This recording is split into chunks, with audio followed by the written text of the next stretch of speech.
Hi, it's Elise here at Bowman Library with a whole new teen book spotlight. So for this week, we are going back in time for our theme. Specifically, we are going back to medieval times. So that means we're taking a look at some fiction, some nonfiction, some graphic novels that are all about living in the Middle Ages, medieval times, and knights and kings and castles, or all over the land. And there were even diseases that as soon as you got sick, you were like dead like that. And yeah, there's kings, princes, princesses, whatever. So we have a ton of different books here about that time period. Again, some fiction, nonfiction, graphic novels. So we're going to get started with just 6 of the ones that we have here. So let's get started. Our first one is called Once and Future. So this is a retelling of that King Arthur story that you may or may not be familiar with, maybe bits and pieces, because that legend is a little complicated, but this is a completely different retelling because here's the deal with this one. It takes place in outer space. So we have 17-year-old Ari. She's this refugee who she finds herself that she's on the run and she's considered to be this fugitive. And she and her brother are on this ship. They're trying to get away from this Mercer corporation that is, has a stranglehold on everything and they're really oppressive. And they crash this spaceship they're on into what is now known as Old Earth. And it is on Old Earth, they go out and explore, and she stumbles across this ancient sword that is stuck in this tree. And when she goes and pulls it out, she actually becomes the 42nd reincarnate of King Arthur. And not only does she become this reincarnate version of King Arthur, she then awakens Merlin, who is this age-reversing person. Plus, she also wakes to life the Enchantress, the evil Morgana. So these two are doomed for their eternity to live through every single reincarnation of King Arthur. They want to try to break the cycle. Ari rejects her role, but then when she finds out that she has the opportunity to bring down that Mercer Corporation with this new role, she decides that it's going to be worth taking the risk. This is filled with science fiction, fantasy. It turns the gender roles on its head. There's friendship, there's family, there's some romance. This fresh look at the Arthurian legend that you may know, kind of, sort of, is one that you won't want to miss. It's the first in a duology. The second one is out. This is Once and Future. Our next book is The Black Death. This is a nonfiction book about everything you need to know about this disease. Because back in the 14th century, this kind of appeared kind of out of nowhere to an extent. And what would happen is people were infected and you were dead within hours of being infected. And there was no cure. The people had no idea how you were infected with it.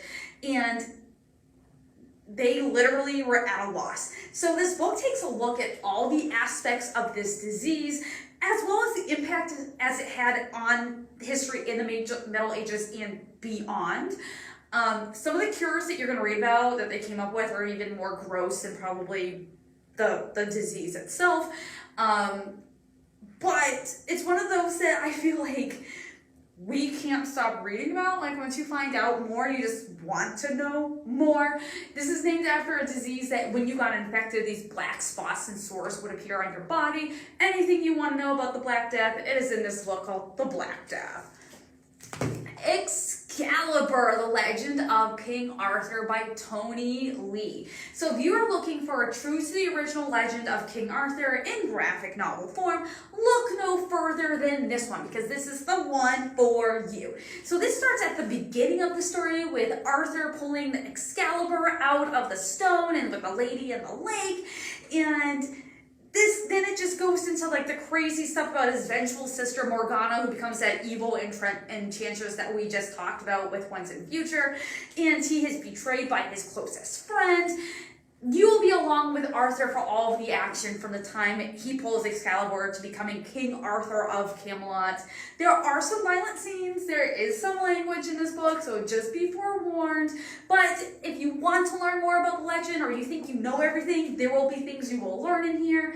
This is a great one that is enjoyable, it's beautifully done. If you love graphic novels, this is Excalibur. Belle's song. So Belle feels incredibly guilty because she's the one who caused the accident that has left her father's legs damaged to the point where he's unable to walk and therefore he's unable to work.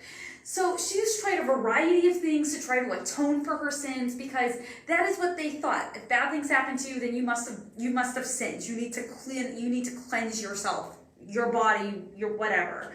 So when none of the stuff she tries works, she decides it's going to be time for her to go on a pilgrimage to Canterbury, England. And it is there that she's going to pray and sacrifice for her father's health.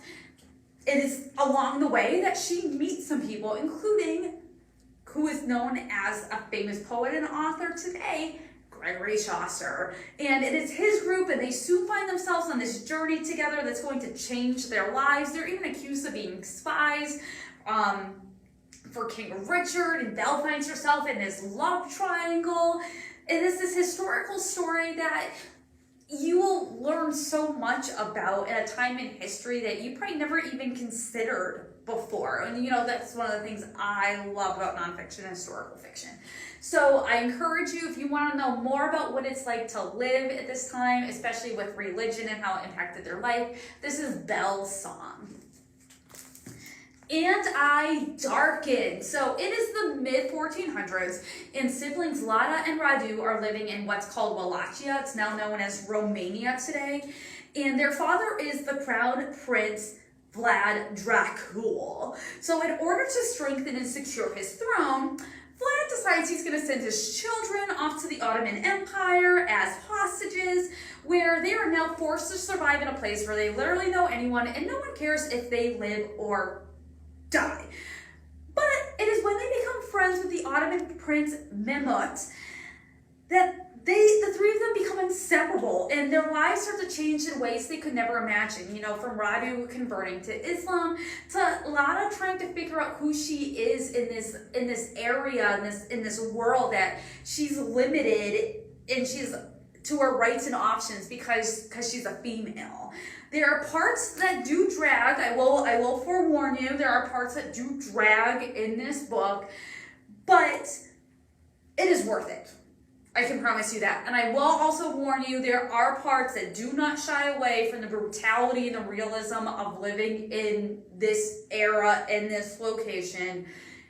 But this historical action thriller is one that it does pay off. It is the first in a trilogy. All 3 books are out. You are going to want to get the second one as soon as you are done with I Darken, because you are going to want to know what happens to all of these characters. So this is I Darken. And our last one for this week is Sherwood by Megan Spooner. So in this retelling of the Robin Hood story, Robin Hood has just died. He's fighting the Crusades, and Maid Marian is devastated. She's grief-stricken. The person that she has loved is now gone. But now with Robin dead, the Sheriff of Nottingham, if you can remember, if you remember your Robin Hood story movies, Sheriff of Nottingham and Sir Guy of Gisborne are like the evil people. So the Sheriff of Nottingham's now in charge, and he gives Sir Guy of Gisborne all of Robin's land in his estate, and he wants to marry Marian. Marian decides she wants no part of this, and she sneaks out one night, and she realizes that people are still living in these horrible, poor conditions. And so she wants to do something about it. So she puts on Robin's old cloak, and she becomes the new Robin Hood. One that people even wonder if it's his ghost, or did Robin Hood even really die, and was that just a story to try to convince them otherwise?